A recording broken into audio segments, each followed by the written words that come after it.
Por una parte parece como un oficio en extinción, en la medida que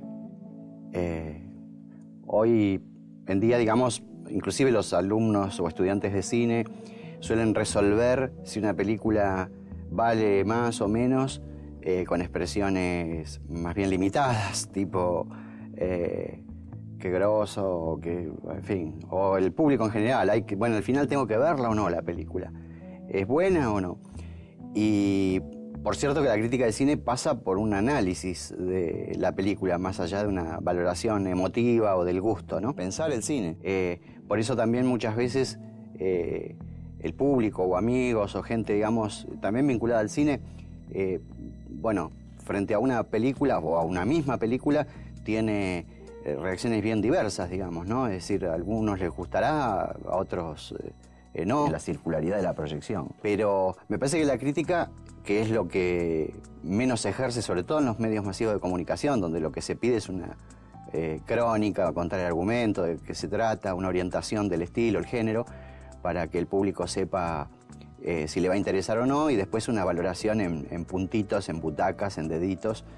Pero insisto que todo eso tiene bastante poco que ver con pensar el cine, ¿no? La crítica del cine, decía Godard, comencé a hacer cine cuando hice mi primera crítica, porque es también una manera de recrear al cine, de pensarlo y de volverlo a hacer de algún modo, ¿no? De darle a veces un sentido histórico, estético.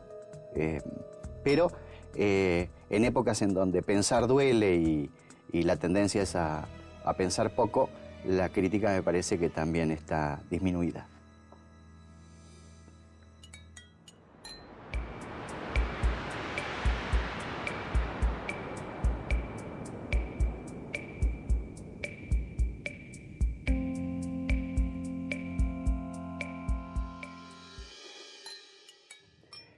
Bueno, por un lado, creación ya supone creer, y también en el arte está el creer que el arte es una representación, un ordenamiento del caos, digamos, de la realidad y de la vida. Es decir, el arte tiene tradicionalmente como esta vocación de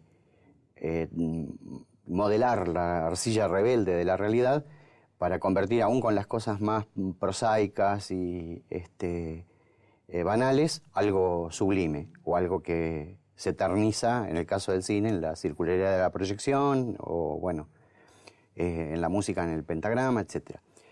Pero esta vocación, digamos, de la creación artística también tiene que ver con que algo del artista lo sobreviva. Es decir, una creación mía, como en Frankenstein o en el Golem, algo mío, una prolongación de mí me va a sobrevivir. Mi muerte será menos muerte. Decía un diario al día siguiente de la primera proyección de los Lumière, la muerte absoluta ya no es posible, por esta vocación, digamos, de prolongarse en el tiempo, de gambetear a la muerte de algún modo, ¿no? Que tiene el arte. Claro que a veces las creaciones artísticas son engendros, como Frankenstein o como el Golem, y ahí también muchas veces el creador se reconoce creado, es decir, reconoce sus límites.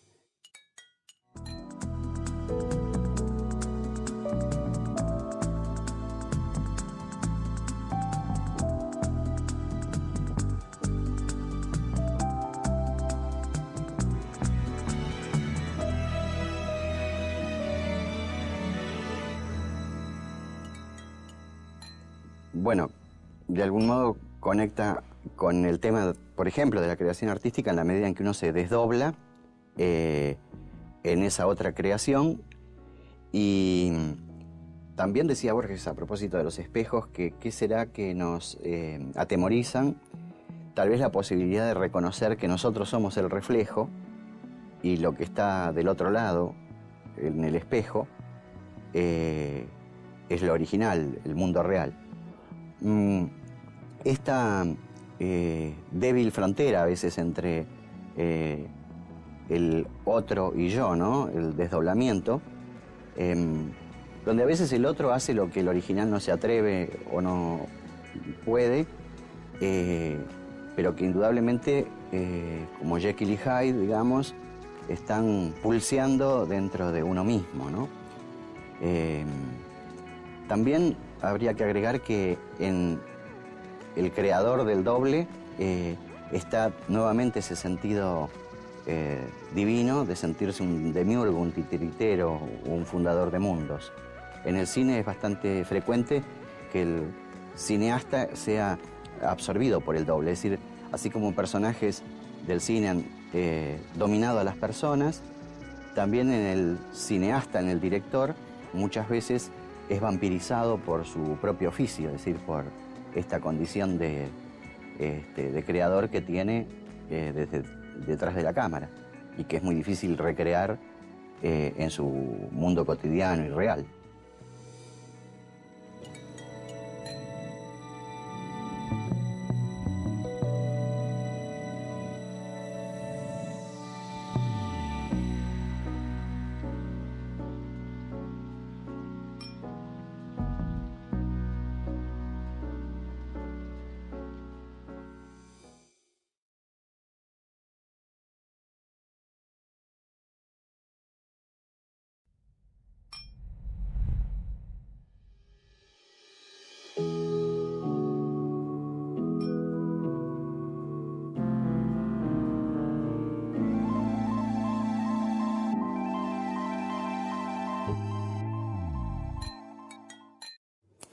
Bueno, lo fantástico, por lo menos en el cine, es esencial al cine.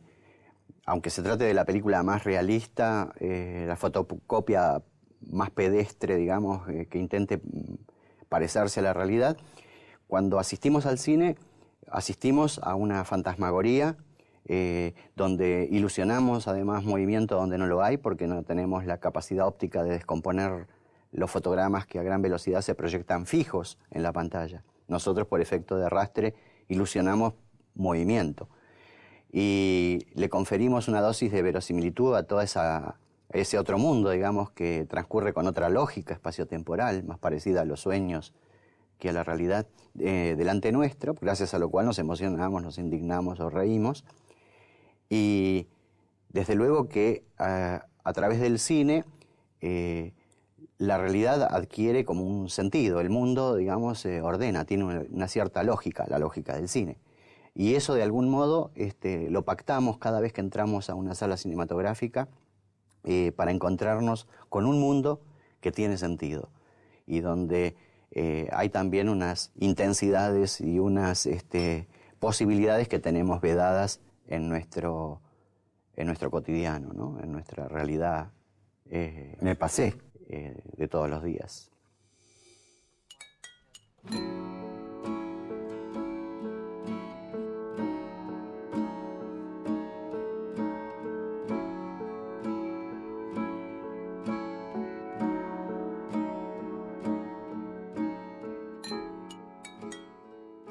La TV, que suena así muy inofensivo y que es la telecultura hoy, ¿no? Electrodoméstico, diría Sartori, la sociedad teledirigida en la medida rayo catódico, en que el hombre se ha convertido en un homo videns, un hombre que ve, desplazando al homo sapiens al que piensa, contra lo que era la televisión clásica y el cine clásico, que tenían una producción que uno recordaba prácticamente para siempre, Titanes en el ring, contra lo que es la producción audiovisual actual de catarata de imágenes sin pregnancia y sin recordación, adictivo, que entretienen mientras uno las ve y si no cumplen ese formato uno las rechaza, pero que serán olvidadas inmediatamente para al día siguiente volverse nuevo consumidor de las ofertas del mercado audiovisual dominante.